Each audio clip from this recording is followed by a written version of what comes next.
Just before we get into this Easter egg guide, I am giving away some codes for Rave and the Redwoods on PlayStation 4. So if you want to be in with a chance of winning, simply leave a like rating on this video, drop a comment down below the comment section, and make sure you are a subscriber of this channel. What's going on, guys? My name is Mr. Dalek JD, and in this video I'm going to be giving you a no-nonsense, easy to understand tutorial on the main Easter egg in Rave in the Redwoods to get yourself the piece of the soul key. All of the steps will be made extremely clear for you, so you should have no problem at all getting this done. Now, I've been making Easter egg guides for years now on Black Ops, Black Ops 2, Black Ops 3, and now Infinite Warfare Zombies maps, and the support has always been incredible. So if you do find this video useful, feel free to leave a like rating on the video before you leave, as I really appreciate it, as a lot of time and effort has gone in to make sure everything is correct. If you want to do this Easter egg on co-op and need players, then be sure to leave your PSN, Xbox Live and Steam names in the comment section to help you find some players. Now, this Easter egg can be done with any number of players, solo or co-op, and there are no prerequisites needed before starting the game, although I would advise you to put on some fate and fortune cards that you use that can help you out, such as perk insured, and maybe some of the new fate and fortune cards as well. Now, like I mentioned, you can do this Easter egg on solo, but it is a lot easier if you do this on co-op, in my opinion. Now, before we can begin with step 1, you want to make sure you've opened up pretty much all of the maps so it's open to your disposal and you've got a decent set of weaponry on you, as we're going to be using that throughout this Easter egg guide. And also, you want to make sure that you've powered on the map and you've got access to the boat by collecting the boat parts. And if you don't know how to do that, it will be linked down below in the description, and anything I reference won't be shown directly in this video on how to do it, but there will be links down below in the description or the little eye in the top right of the corner of the video, which will take you over to those guides if you need them. But once you have access to the boat, ride over to the island and you want to interact with the boombox to talk to Kevin Smith. Now, he wants us to go on a little quest to find some photo souvenirs which are scrapped and are ripped into pieces, and we're going to be finding sections of it per each step. So once you've spoken to him, you want to make your way back over into the map and go towards the recreation area. You'll see this massive statue. You want to go behind it and you'll see that it says hold square to pick up item, and this will be the first photo. But you'll notice the face on it has been scribbled out, and we're going to cleanse that by committing a ritual which is going to take place in the amphitheater section, which is just past the adventure course. If you walk in this specific spot, it will start a ritual sequence where you'll enter Rave vision permanently, and there will be non-stop zombies spawning towards you. Now, these zombies need to be killed by having their arms shot off in order for their souls to be collected by this ritual circle. So as long as the zombies are near this circle, make sure you are shooting their arms by aiming down sights with preferably an assault rifle or something like that, so that it can shoot their arms off, and you'll notice these little beads of light falling towards the ground. Now, you have a certain amount of time to get these kills, and if not, a nuke will go off, and that's when you know you failed it. And as a consequence for failing it, you will lose one of your perks. So you want to make sure you do this where you know you're going to get your accuracy right, and when you've done and got enough souls, you'll notice a blue shining light on the ground, and it will say hold to inspect item. By interacting with this, you'll be brought back into normal vision, and a slasher will be there within the normal vision as well. Unlike the one in Rave vision, he has a helmet and he is a lot stronger and can run at you faster and charge at you for longer. You have a set amount of time in order to kill this slasher,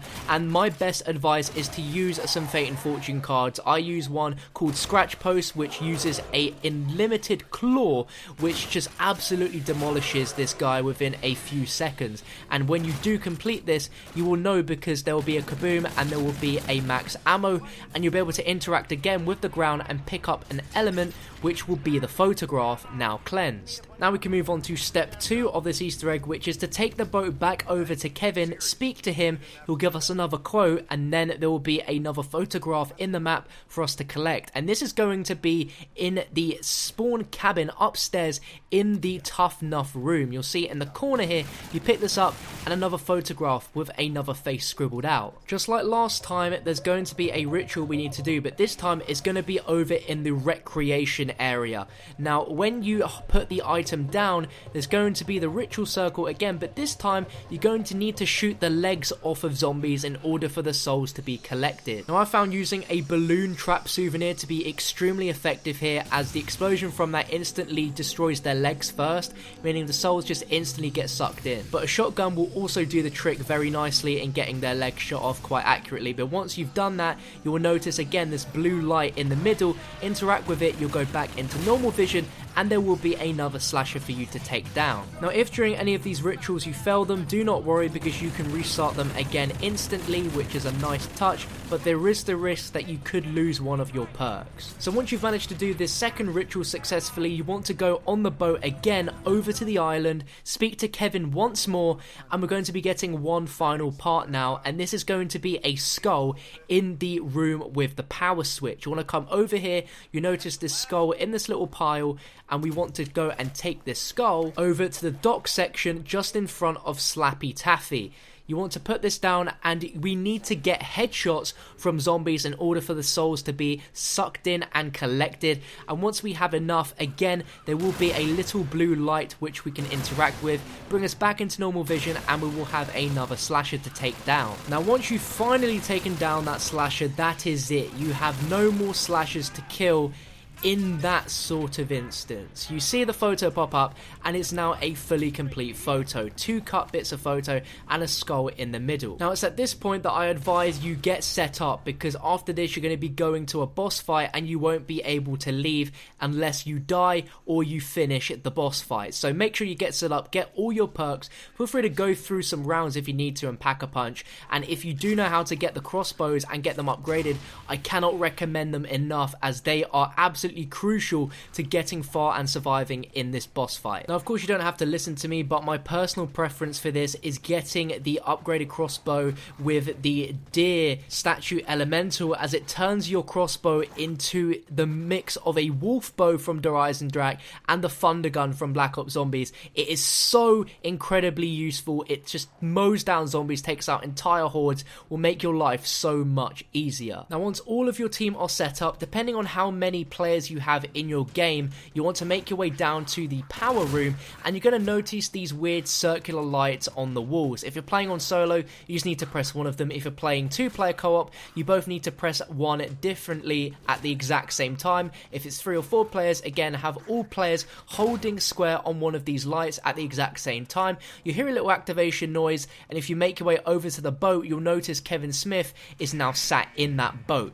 You need to make sure all players in the game hold square to interact and enter that boat at the exact same time, and this will initiate the boss fight sequence. Now, this boss fight is one of the most craziest boss fights we've seen in Call of Duty Zombies in terms of its scale and complexity, but it's essentially broken down into 4 very simple sections that are repeated 3 times over. When you first get there, you're in permanent rave mode, and you can see tons of zombies spawning, and there's going to be little blue pockets of glowing light, and as you kill zombies near them, they're going to collect souls and start rising up. The objective here is to get every single one of these little soul chests filled up to the point where they are really high up in the sky and are beaming this really bright light, almost like a headlight, down towards the ground. If you don't think you've gotten quite there yet, you need to make sure you keep getting kills. You'll notice all the souls flying around, and as you're doing this, the super slasher, which turns out to be Kevin Smith himself,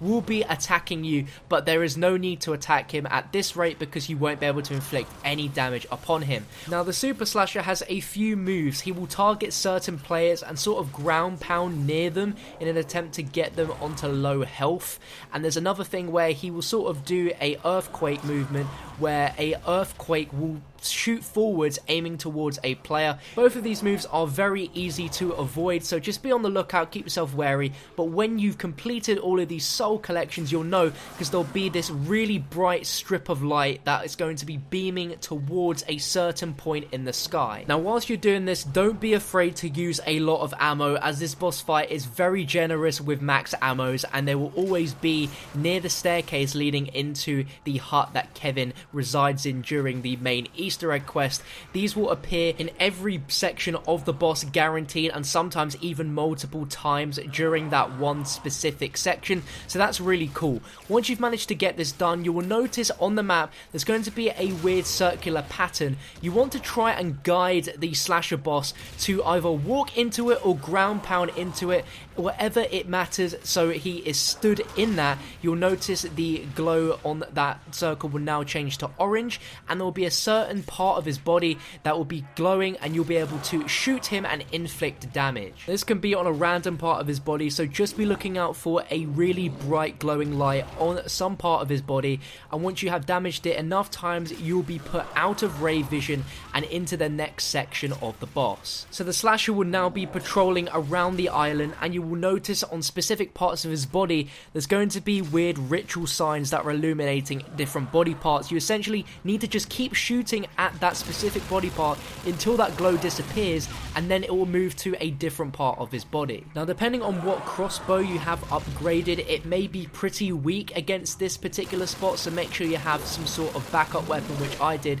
which was an assault rifle, which inflicted a ton of damage to these particular spots. This particular section of the boss is probably the easiest. It's very straightforward. If you see a part of his body that is glowing, literally just shoot it, and eventually he will get to a state where he starts shrugging and sort of standing in one spot, and then he will climb up onto the roof of the cabin where Kevin Smith was once there, and you need to run because there's going to be a big green circle somewhere on the island, and you need to run to it pretty quickly, because if you're not within this specific circle, you're going to be instantly killed, as the boss sends out a wrath of flames and wind, which if you are standing in, you will die, but if you stand within this green circle, you will be perfectly safe from it. Now, during this, he will send in a load of skeleton zombies, and these are a lot stronger than the normal zombies, so make sure you have, like I mentioned earlier in the guide, if you can, a upgraded crossbow, as these are very good at taking out these skeleton zombies. Now, after around 20 seconds or so, you'll be put back into Rave vision, and the cycle will restart again, where several little blue pockets of soul boxes will be around the map, and we need to fill these up again with souls from the zombies. Now, there's a little bit of a twist here with this one, as the slasher likes to make things a little bit harder. And when I say that, I mean around sections of the island, he will block them off with walls, so you won't be actually able to physically go to that area. You have to go round a long way, which narrows down pathways and makes things extra tricky. And if you're playing in co-op, that means that your co-op partners have to find an alternative way to get around you, which normally involves going inside the lake, and that slows down this movement speed dramatically. Now, just like with the last step, once you've completed all of the soul collection, you'll see this massive burst of light, and suddenly you'll see this circular ritual symbol on the ground somewhere, and just like last time, you need to get the super slasher to either walk into it or stomp where he is standing on it, and it turns orange, and there'll be a section of his body which you'll be able to take damage, as it will be glowing. Now, with every section of this boss fight, feel free to take your time. There is no need to rush into anything, and make sure you use those max ammos when you need them,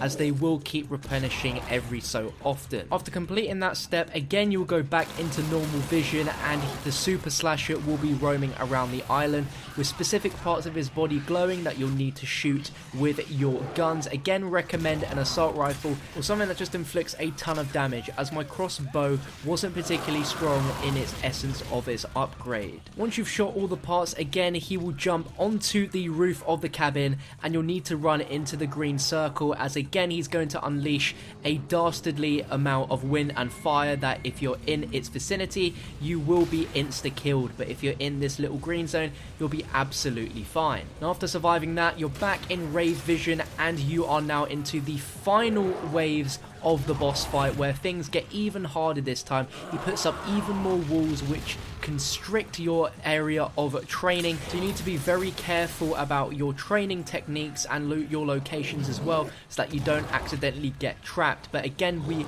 are on the objective of filling all these areas around the map with souls from the zombies, and once you've managed that, you will notice the light in the sky again, and you'll notice the circular ritual pattern on the ground, which you'll need to guard the super slasher to walk or sit in, and then shoot him, as the colour of that circle will change to orange, and there'll be a specific part of his body which will be vulnerable to damage. Once you've managed to achieve this, the super slasher will be roaming about the island with sections of his body which will be glowing, and this is the final part of the boss fight, my friends. Just make sure you're aiming and shooting in the glowing sections of his body, and after a certain amount of shots in different areas, he'll stand and groan in a particular spot, and then from then on he'll be trying to attack you, and you can fire at will at him. You need to put in a ridiculous amount of damage into him as he has so much health. But eventually, from all of the shots of your weapons, he will go down in a pool of flames,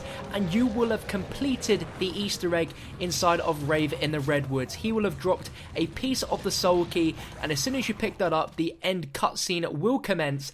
And if you haven't already completed the Spaceland Easter egg, Double Pack-a-Punch will now be available for you to install in the Pack-a-Punch machine. And that, my friends, is the end of the Easter egg. If you found this guide useful, then please feel free to drop a like rating on it, as I really would appreciate it. Make sure to subscribe to my channel for all sorts of awesome zombie videos like this one, and I'll hopefully catch you on another video very soon.